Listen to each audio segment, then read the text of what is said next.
The chart that's now appearing on the screen in front of you shows very clearly how the pricing process works. You've made the decision to sell, you've listed the property and established a price range with your sales agent, and then that great question mark that we talked about, the uncertain, the undefined selling period. And then, as the arrow points out, when a sale is actually achieved, and as I said a few moments ago, some 80% or more of those contracts that are presented to you will have these clauses: finance, limb and title, sale of the purchaser's home, solicitor's approval, or the property check. Any of those things can be used by the seller as an escape route. And that's the key point that auction differentiates from.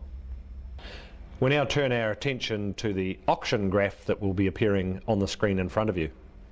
And in there you can see that where there was that great question mark, that period of uncertainty, the first thing that we've done on this chart is we've set a time and a date, namely auction day.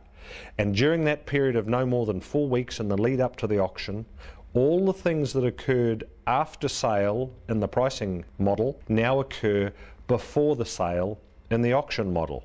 So that come auction day, you are dealing with open competition, a cash sale, and not a condition in sight. And that, from your point of view as a vendor, is very, very important. It's also important to understand that the auction contract you'll sign on auction day is much more heavily weighted in favour of the owner.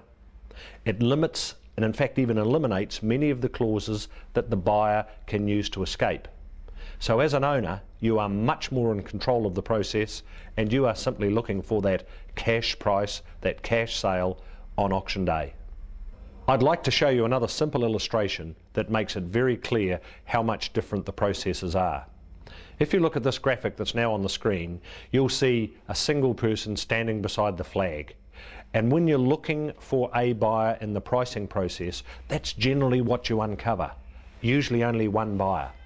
He looks at your flag, he looks at your price, and he wants to attack it. He wants to chop it down. Right beside it, however, you'll see what happens with the auction process.